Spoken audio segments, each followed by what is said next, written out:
Good morning, good afternoon, good evening, folks. Michael Zuber, one rental at a time, and we are back with the one and only Anna Kelly. How you doing, Anna?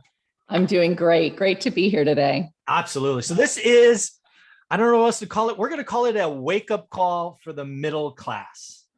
So Anna, when I say that, obviously I'm referring to most, at least a part of this, inflation. So when I say middle class wake up or wake up call for the middle class, what do you think? What do we do? How do we help them? Yes, I think two things that we have to keep our eyes on is inflation. Obviously, it's hitting everybody. We're seeing news stories every day about grocery stores that are totally out of stock and that the prices are just crazy. I saw an article today that people were being interviewed and said, we can't even afford our own food and groceries because it's gotten so expensive. Gas has gone up significantly. So inflation is hitting Americans where it hurts in our daily pocketbook for the things that we have to survive, to work, to eat, to live. But in addition to that, I think we really need to have our eyes on this Build Back Better plan and all of the different tax things that are in the reconciliation bill that are really going to hit the middle class everywhere that they possibly can pull taxes from, including your retirement accounts. Yeah. I think, there's a couple of things I want to say there. First and foremost, the reason that the government doesn't talk about inflation a lot, and certainly will never refer to inflation as a tax, is because it hurts everyone. The government likes to pitch this idea that we're going to go get the rich and we're going to take money from them and we're going to give it to everybody else. We're going to take from the 1% and give to the 99. That's cute until you realize the tax code is written in a way that there's lots of legal ways to do this and that. And it's just a populist rhetoric that goes nowhere and results in very little. And they don't talk about inflation because it hits everyone. Inflation hits Warren Buffett like it hits Anna Kelly, like it hits somebody in the bottom 10%. It hits everyone. Unfortunately, it is the most unfair tax out there because it hits everybody the same. And guess who benefits the most? Well, Warren Buffett's really not going to care that it cost him $100 to fill up his gas tank versus 50. Doesn't matter. Doesn't even register. Right. Probably doesn't register for Anna Kelly, although she probably complains about it. But it does impact the person in the bottom 10%. And that's why the government won't talk about it. Inflation is the nastiest, most unfair tax out there. And it's absolutely. And, part of why it doesn't hurt those in the higher tax, income brackets and tax brackets is because of two things. Number one, as a percentage of the money that we have available to us, gas going up or food going up 10, 15, 20%, it's still a very small amount of our disposable income, right? For those kind of goods and services, where the average American, the middle class and below and lower class income wise, it's a big percentage of their income.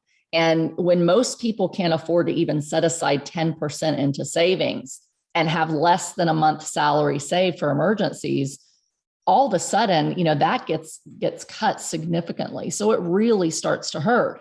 The other thing is guys like Warren Buffett and even us to some extent, we have the tools that we need to be able to use inflation to our advantage by things like, let's go buy assets that pay for the liabilities and create additional income that can allow us to offset the increase in our cost of living. The middle class and those below that really don't have the ability. They don't have the extra expendable income to go buy those assets that are going to go up in value, buy that rental income that's going to go up in value.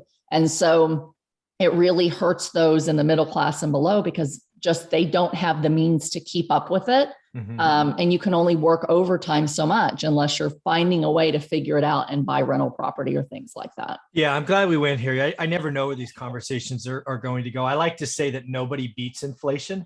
However, you can use it. Yes. Right? If you position yourself correctly, inflation could actually be the wind in your sail or wind at your back or whatever. Run downhill versus run uphill. Yes. It's inflation, inflation is not really necessarily good or bad, right? It's a thing, right? Too much money chasing too few goods. Well, if you have the goods and by the way, this is the biggest thing, I especially today, we've been given a gift. The Fed, whether we like it or not, has forced interest rates lower than they should be. They will not be this low. In fact, they are already going up. but you and I have been active the last year or so, and we've been locking up cheap ass money. And now some of it's 30-year debt, some of it's 7 and 10. We're good, right? Let inflation go. My payments are fixed now. Yeah, sure, my property taxes or insurance or whatever can go up, but my rents will go up a lot more than that. So again, you can have inflation be your friend. In fact, Anna and I have done that on purpose. Yeah, very true. And the sad thing is, we are nice landlords. We've talked about this before.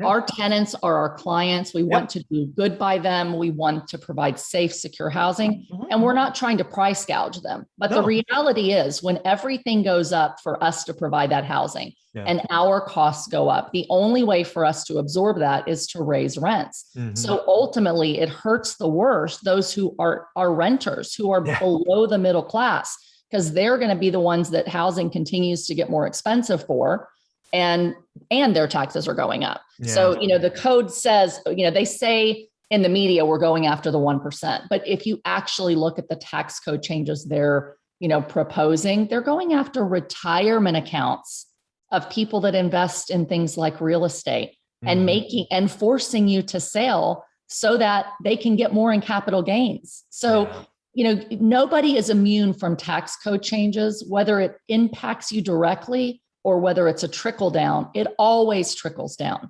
Yeah. Those that need money the most are the ones that are hit the hardest, because you disincentivize business owners, you disincentivize real estate investors with tax code changes. And when you add inflation to that, unfortunately, it hurts the middle class and below a lot harder than it does us. Yeah, I got one more example, and then we'll go back to the Build Back Better program.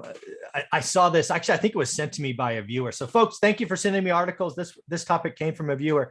Apparently there is a push in New York City to have landlords pay for Wi-Fi for all of their residents. I'm like, I don't even need to read this article. You know how this ends? Yes, you're gonna create a law or whatever they call it, or whatever they're going to call it. Guess what happens next, folks? It's not free. That will be passed along in rent increases. I couldn't believe that article. I don't know what people are thinking. I don't get it. You know what's going to happen, Michael? Then New York's going to come in and say, oh, by the way, now we have rent controls too. Let's raise the taxes. Let's make you pay for Wi-Fi. And now let's not let you raise rents to keep up with it. And that's why landlords are leaving New York in droves. And why you have older buildings just falling apart because they can't afford it. It's folks, rent control doesn't work, right? It feels good for a year or two, and then it breaks. It's just not a good idea. All right, let's switch gears to Build Back Better, right? Because again, one of the things that we talk about is taxes. And you brought this up first, I think 3 or 4 weeks ago, right? One of the things in the reconciliation. So what is a reconciliation bill, right? This is not going to go through the normal budgeting and spending things that Congress, because of the 50-50 split, and there's not 60 Senate yeses and blah, blah, blah. So there's this little, I don't know if it's a little loophole. It's a loophole that's been used by both parties. So it's been used by both parties, called budget reconciliation. And what that means is you just need a simple majority. As long as the future spending is paid for with revenue increases, a la tax increases. Yes. So when they were doing a $3.5 trillion spending plan, they had to raise $3.5 trillion in taxes, a la retirement accounts and 1031 and higher corporate taxes and all of this. But here's the deal, folks. It's fuzzy math. Yes. It is real spending in fuzzy revenue collection. I have built these spreadsheets. Now, I never built a spreadsheet with trillions of dollars, but I have built future spreadsheets with hundreds of millions of dollars. And if you make one little assumption change, it is drastically different. Yes. So we are signing up to spend, now I hear $2 trillion instead of 3.5. It's heading in the right direction, but still that's $2 trillion into an environment that already has remarkable inflation. And we're going to do this again. And we expect what exactly? So it's not a good idea. Real spending, not real revenue collection. Right. Yeah. We don't know how much they're actually going to get. Right. But it's when they come out and say, this is a zero cost plan. There is zero cost. They're saying it's zero cost to the government, but it's incredibly $2 trillion worth of cost to you, the American people. Somebody got to pay. Going to collect those taxes from you. And they're going after every means possible to get that tax money and to generate those capital gains. So we talk about the fuzzy math, certain piece of this, it would require this to happen in order for us to get that tax revenue. Well, one of the things that it's been on my radar because I syndicate apartment deals, and a lot of investors use their IRA to invest in apartment deals and to buy their own properties for their IRA, For sure. is they're trying to change that provision that says, by the way, you can't buy real estate in your IRA anymore. And if you do, if we allow it, you can only have up to 10% ownership. And if you own more than that in your IRA, you have 2 years to sell it. Ooh. And if you don't sell it in 2 years, the entire IRA invalidates its tax preferred status. Now you pay capital gains, plus you're paying higher taxes on your IRA. Well, the average IRA holder is your middle class American. Mhm. And so, that's just one example where it's not in the media that, these things are happening. It just says we're taxing the rich and their capital gains is going to go up higher. Yeah. Well, there's literally a couple hundred pages worth of tax provision changes that are going to impact you. So don't buy into the media hype that it's not going to impact you. It will for sure. And when you add that plus inflation, you better be doing something to hedge. And for us, I know both of us believe the best thing you can do right now to hedge is to create more passive income and buy assets that are going to go up in value and that you're going to be able to increase your income when your expenses go up. With 30-year fixed rate debt. Yes, if at all possible, for sure. Yeah. The other thing I want to talk about again is something you brought up to me the first time is this $600 idea. Again, now I hear it's changing to 10,000, but still, when they talk about the 1% and then they throw in a $600 little hook, do you really think they're really targeting the 1%? They're targeting the Etsy buyer, we've had record numbers of solopreneurs in the last year. Yes.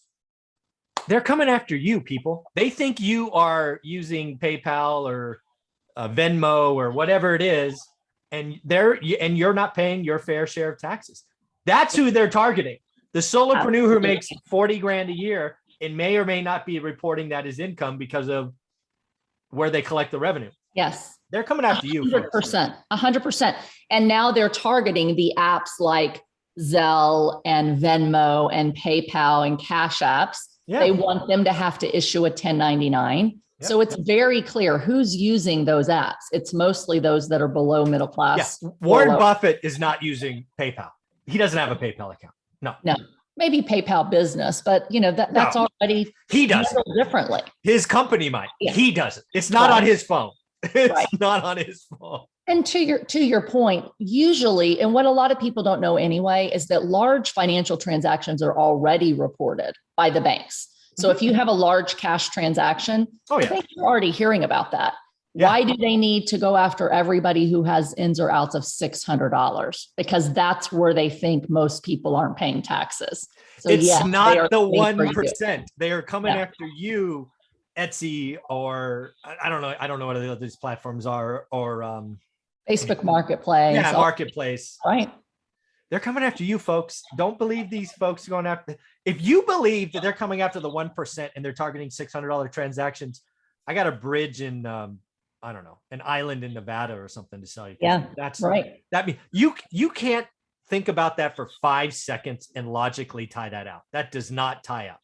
No, but the thing is, Michael, and I don't want to go too far off on my thoughts politically, but the kind of things that aren't in the media are the things that are actually hitting you the hardest, like going after the $600. I didn't see it anywhere in the news at first. I read it in this reconciliation because I like to do that on my free time. I read things to see. You read these 100-page documents. Yes. Oh my God. Yes. Crazy.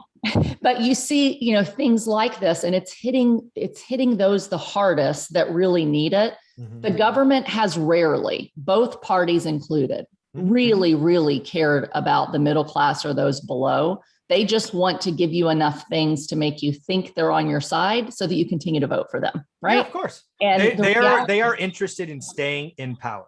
That's all. Absolutely. Both sides. Yeah.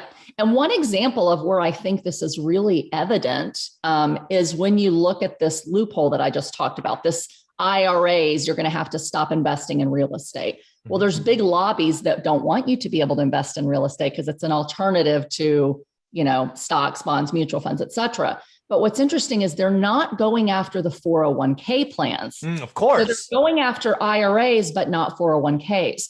Well, who are the people that hold the most in 401ks that if their people start withdrawing a bunch of money are going to be hurt? It's the businesses, right? Yeah. So I think there was probably a business lobby that was so big that says you can't go after 401s, but let's go after the IRAs of the little guys. Yeah. Right? I don't know this.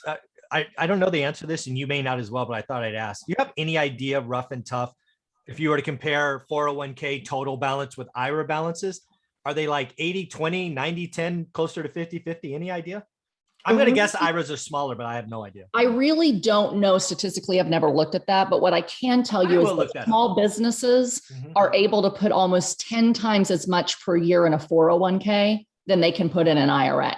So like a self-directed solo 401k, you can literally put in almost 10 times as much as in an IRA before you reach those income limit thresholds. Okay. So because of that, I would think that the 401ks are much larger than the IRAs. But it's just interesting. Fortune 500 and all that, they're doing 401ks, right? I had a 401k when I was working. So that's what I think, but I'm going to look it up because I don't know. So. Yeah, I think that that's great. But yeah, it's just those little kinds of things that you go, why are certain things left out of the loopholes, right, and other things not? And the government is made up of individuals, oftentimes who are wealthy individuals by the time that they've been in Congress for a while. I was going to say they didn't get there wealthy, but they somehow got wealthy. And so they'll talk about, taxing the wealthy, but they build in plenty of incentives, AKA loopholes, for us to continue to move forward and invest in America without having to pay heavy taxes. And I'll just give you one more example, right? So I just had my taxes done for 2020. We meet literally on October 15th, we filed. I had $800,000 in capital gains in 2020. Plus all of my income, right? I should have had to pay federal taxes. Because I was able to use bonus depreciation, which is one of these tax benefits for buying apartment buildings, I paid zero in federal taxes and I'm getting a refund. And some people will say, oh, that's horrible. You're not paying your fair share. It's the same thing they said to Donald Trump. But that doesn't recognize the fact that I'm providing good, clean housing for people. And I'm paying tens of thousands, maybe even in the hundreds of thousands of dollars across all of our real estate investment portfolios in local property taxes, things that actually go into fixing up local roads and bridges and things like that, right? Yeah, well, that and you're paying sales tax when you buy stuff to repair. You're paying hundreds of thousands of dollars in taxes. But the government is giving me this incentive to continue to invest in America, while those who don't have the means to continue to buy property and do these things, they don't have those incentives. They're not building in incentives for you in the middle class and those that have less money than that. They just want you to keep spending through sales tax and through other things, and they're going to tax you. So never believe that the government is really on the side of middle America and below. They want your votes, but there's very little in reality built in to protect you. So you have to take action on yourself to say, how can I expand my means? How can I buy assets that will pay for the liabilities and increase my income? And truly, the best way I know to do that is to buy real estate. You can do it without having a lot of money, or you can invest in stocks without having a lot of money. So it's available to you. If you haven't gotten in the game, get in the game. If you're in the game, expand the game. Buy more now. Yeah. And folks, you may hear these stories from Anna and be very impressed, but realize, I think it was last week or the 2 weeks ago, we had a video talking about the cheat code to wealth.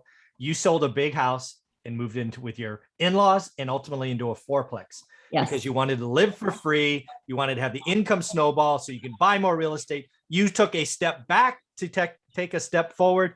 And most people just want to complain. They're not willing to do the work. So again, congratulations for everything. And how can people follow you and get part of your world? Great. You can follow me on social, Facebook, LinkedIn, and Instagram at Anna REI Mom Kelly. And my website is greaterpurposecapital.com, where accredited investors can come and invest in apartment buildings where we create returns for our investors and we work to make a meaningful impact in the lives of our residents. Yeah, folks, do yourself a favor. Go to Greater Purpose Capital today and check it out. It's great stuff. Thanks, Anna. Thanks, Michael.